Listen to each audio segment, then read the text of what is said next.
Bom dia, boa tarde, boa noite. Mais um vídeo aqui nesse grande canal, Professor Luciano falando com vocês. E hoje eu queria fazer uma pequena reflexão sobre o sistema educacional brasileiro. Então, com certeza você já estudou, ou pouco ou muito, né, já frequentou uma escola, ou tem aí um filho, uma filha, um neto, um irmão, um pai, uma mãe que frequenta ainda a escola e eu queria conversar um pouco sobre isso com a visão de professor e com a visão de aluno, né? Então, assim, primeira coisa, o Brasil de hoje, ele tem mais ou menos 180 mil escolas, né? 180 mil escolas, tá? E aproximadamente 48 milhões de alunos, tá? 48 milhões de alunos, né? Primeira reflexão que a gente faz aqui. 48 milhões de alunos, aí você pega o tanto de estudante, o tanto de aposentado e o tanto de desempregado, quem é que está trabalhando nesse país? Né? Olha a reflexão. O que eu penso? Quem que vai pagar minha aposentadoria? Mas falando sério, é, em geral, nós colocamos nossos filhos aí no colégio, na escola, por volta de 4, 5 anos e eles ficam até 17 ou 18. Né? Há muitas exceções, antigamente haviam mais exceções, as pessoas precisavam parar de trabalhar muito cedo para poder ajudar em casa. Hoje, o que acontece, não reparem nos meus olhos lacrimejando, que eu acabei de pingar colírios, tá? Mais por causa de cirurgia. Tá? Não é porque estava com os olhos vermelhos. Né? Professor de humanas, olhos vermelhos, não. Tá? Então, muitos hoje param porque a escola é desinteressante. Certo? Então, por que a escola é desinteressante? Tanto para o aluno quanto para o professor. Tá? Para, pelo menos, grande parte dos professores não estão mais interessados em escola. A primeira oportunidade que eles têm, eles vão fazer outra coisa. Tá? Mas a primeira, eu queria chamar a atenção para vocês pelo seguinte: para pensar que o seu filho ou a sua filha, né, ou aquele estudante que você conhece, ele fica na escola ou das 7 a 1 ou da 1 às 6, né, ou à noite. Tá? Ou seja, ele fica muitas horas no colégio, certo? O que será que é passado para o seu filho e a sua filha dentro da escola de aula? Nesse momento alguém fala, pronto, o professor fez um canal para falar mal dos outros professores. Não, não é isso. Tá? Primeiramente que eu não quero ser popular, até porque eu acredito que são pouquíssimas coisas no Brasil que são populares e prestam. Né? Música popular, uma droga, na minha humilde opinião, porque o canal é meu, a opinião é minha. Carro popular, casa popular, roupa popular. Né? Dificilmente alguma coisa popular que você fala, isso aqui é popular e é bom. Tá? Então, eu não quero ser popular. O que eu vou falar é a minha visão de professor de rede pública e particular durante aí pelo menos uma década. Tá? E fora os, sei lá, 11 anos, de 2000 até 2001, 11 anos que eu passei como estudante dentro da rede pública de ensino. Estudei a vida inteira em escola pública. Né? Claro que houve uma mudança muito grande da escola pública passada para a atual, porém o cerne do problema, como diria o grande Enéas Carneiro, tá, continua o mesmo. Então, se o seu filho ele passa 6 horas na escola e ele estuda do primeiro ano do ensino fundamental 1 ao terceiro ano do ensino médio e sai da escola falando truce, sem saber quem foi Machado de Assis, sem saber como que se forma essa energia elétrica, como funciona a internet, sem saber uma regra de três, sem saber ler um texto e entender o que ele está lendo, peraí, e aí? O que então que esse moleque, que essa menina está fazendo na sala de aula? Né? Primeira coisa é pensar que um professor ele passa 45, 50 minutos dentro de uma sala de aula com 20, 30, 35 jovens, fazendo o quê? Professor, você está falando mal? Não estou falando mal. Eu estou levantando questões às quais vocês responsáveis devem se perguntar e devem, se possível, responder. O que, é que o professor passa 45, 50 minutos fazendo dentro de uma sala de aula com os estudantes? Em contrapartida, o que será que o meu filho, o meu alecrim dourado nascido no campo sem ser semeado, fica fazendo na sala de aula? Deixa eu ver o caderno desse menino aqui. O que você fez hoje? Ô Enzo, deixa o papai ver o seu caderno. Ô Valentina, deixa o papai ver seu caderno. O que você copiou hoje? O que você fez? O que você aprendeu? Você ao menos deixou seu professor falar? Seu professor tentou explicar? Então, gente, tanto faz um professor, como na maioria das vezes, todos os professores que eu conheço particularmente, eles entram para dar as suas respectivas aulas, falar sobre a matéria, mas também há inúmeros casos que você pode jogar na internet, no YouTube, de professor que está doutrinando, de professor que dá matemática e está falando de política.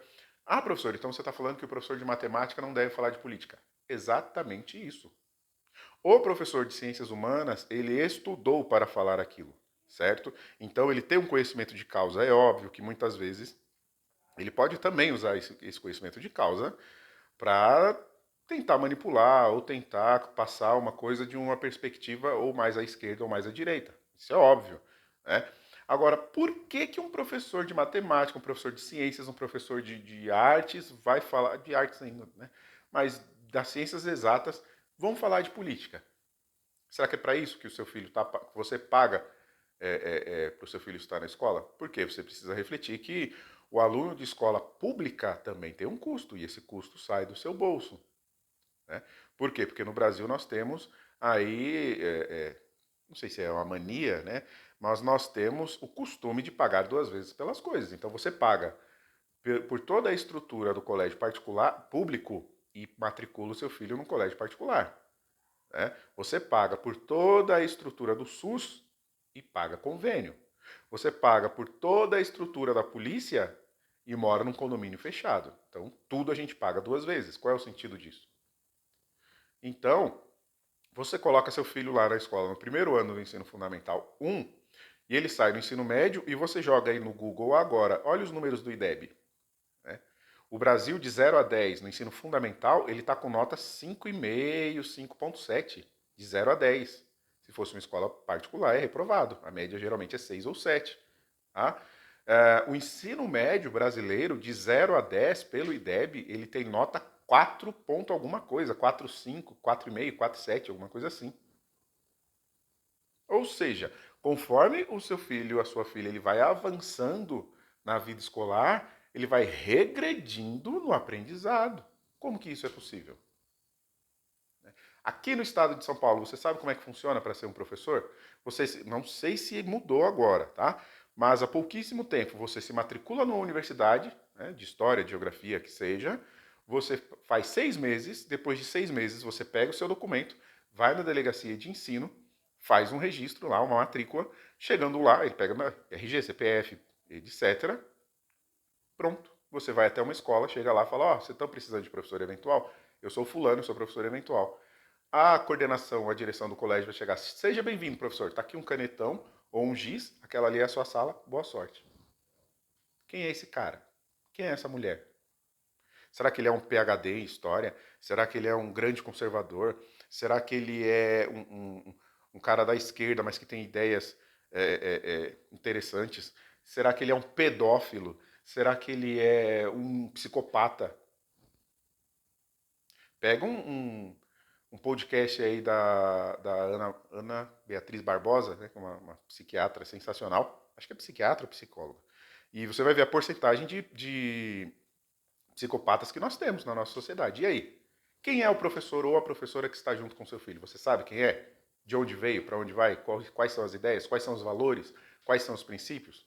Porque embora esse livro aqui, ó, do Armindo Moreira, ele diz que professor não é educador, mesmo sem querer, o professor ele acaba passando alguns exemplos e alguns valores que os alunos vão carregar. E que valores são esses? Porque lembre-se que o jovem, o adolescente, ele está em formação. Né? Pouco daquilo que ele aprende pelo que a gente fala. O que ele mais aprende é observando as nossas atitudes. Né? É pelo exemplo. Então, que exemplo que você está dando para o seu filho em casa? Será que ele está repetindo aquilo na escola? Né? Um exemplo básico que nós, professores, vemos, principalmente nos alunos de sexto, sétimo ano, é como identificar um aluno que é filho único. Né? Sabe como que é? Ele não deixa o colega falar. Quando você está numa aula, numa turma de sexto ano, e aí você levanta uma questão e os alunos vêm te falar com você, Todos eles vêm, professor, professor, professor. Ele não consegue esperar o outro falar, ou o outro terminar de falar. Ele começa a puxar sua camiseta, e professor, deixa eu falar, tô falando, não sei o quê. Pode ver que é filho único, não está acostumado a dividir espaço, dividir ideias.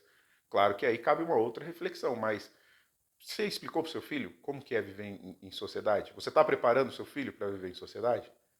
Então veja que nós estamos fazendo duas reflexões simultâneas. Primeiro, quem é esse cara que está dentro de uma sala de aula trancado com meu filho durante 6 horas, né? Ou durante, sei lá, 1 hora e meia por semana, dependendo da matéria, é até mais. E quem é esse filho que eu estou entregando para a sociedade? Eu estou preparando meu filho para ouvir um não? Eu estou preparando meu filho para ser motivo de chacota mais cedo ou mais tarde? Ele vai. Né? Tinha um podcast, eu assisto muito podcast, né? E do professor, eu não vou me lembrar que minha memória e nada é a mesma coisa, mas ele estava explicando que antigamente lá na Grécia, Atenas, né, os filósofos, eles pegavam as crianças e amarravam um peixe com uma linha e falava para a criança andar pela praça com esse peixe. Todo mundo ficava tirando sarro da criança. Para eles, aquilo era uma maneira de fortalecer o caráter, o espírito combativo dessa criança para que ela entendesse que no mundo não vai ser todo mundo passando a mão na sua cabeça. Claro que é uma metodologia bem estranha para hoje, né? Mas se você fizer a reflexão, você está preparando o seu filho para o professor falar, para ele ouvir um não do professor e conseguir entender o porquê daquele não? Porque nós, professores, na maioria das vezes, somos o único ser humano da face da Terra que fala não para o seu filho. Então é na sala de aula, é a primeira vez que o seu filho vai, ou a sua filha, ele vai ouvir um não. Não pode ir no banheiro agora. Sente-se, abra seu caderno, pega esse lixo do chão. Será que na sua casa você fala para o seu filho pegar o lixo do chão? Será que você pede para o seu filho tirar a louça? Pede para o seu filho jogar o lixo, colocar o lixo para fora? Né? Então, assim, na escola, na maioria das vezes hoje, é o único lugar em que seu filho vai ser confrontado com regras. Por que dá tanto problema? Né? Professor, cansei de ver professor falando, olha, senta que agora eu vou explicar a matéria. Opa, pera aí, professor, nem meu pai fala assim comigo, nem minha mãe fala assim comigo. E a única coisa que o professor pediu foi, sente-se e faça silêncio. Né? Então, prepare o seu filho para a sociedade. Né? O mundo vai ensinar seu filho. Você pode ter certeza que o mundo ensina, mas o mundo ensina do jeito dele. Né? E aí pode ser tarde demais, né, na formação do seu filho. Por outro lado, acompanhe aqueles que estão fazendo parte da formação do seu filho. Procure saber quem é o professor, o que esse professor pensa da vida. Né? Será que esse professor ele traz as ideias de fora para dentro da sala de aula ou ele simplesmente trabalha a matéria que ele tem que trabalhar? Né? O que o professor faz do portão para fora não é tão relevante, porém, dificilmente aquilo que a gente carrega, nós como professores, somos do portão para fora, dificilmente a gente consegue criar um bloqueio de 100% para que isso fique do portão para fora. Ou seja, dificilmente eu sou uma pessoa fora da escola e sou totalmente ao contrário dentro da escola. Né? Já olhou as redes sociais dos professores dos filhos de vocês? O que ele compartilha? Né? Então, assim, é nesse momento aí que os professores, alguns, né, que não estão entendendo, até porque tem alguns que têm uma séria dificuldade de entendimento, eles vão falar, o professor fez um canal para falar mal de professor e para jogar pai contra professor. Não. Estamos conversando sobre a responsabilidade de cada um. A responsabilidade do professor de ensinar, não educar, ensinar a sua matéria e ponto. E do pai de preparar o filho para viver em sociedade, para entender que ele está na escola por um objetivo. É por isso que eu falo até para os meus alunos que, para mim, lá no primeiro dia que o molequinho, a menininha pisou na escola, a primeira matéria que ele tinha que ter seria filosofia. Né? Depois, sociologia. Depois, língua portuguesa. Né? Por quê? A primeira coisa é entender o que eu estou fazendo aqui. Você pergunta para o menino do terceiro ano do ensino médio, ele não sabe. Né? Então, assim, eu vou para a escola para aprender, para ter uma profissão. Pelo amor de Deus.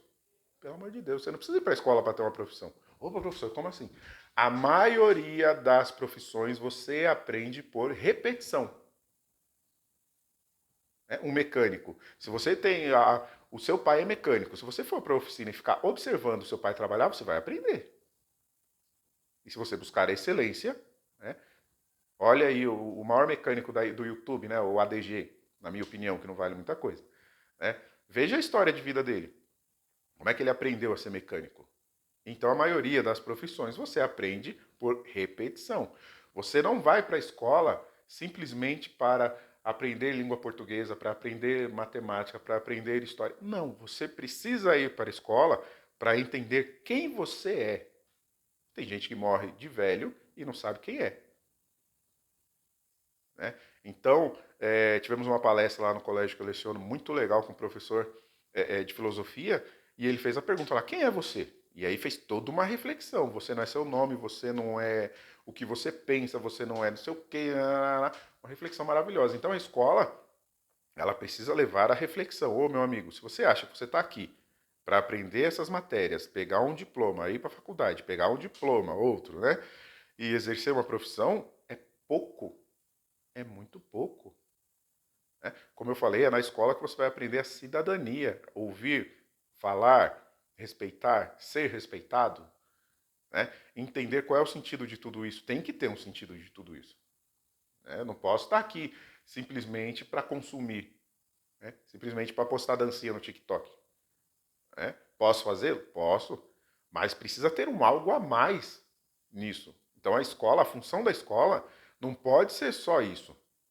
Não pode ser só matéria, não pode ser só prova. Você quer uma coisa mais absurda do que prova?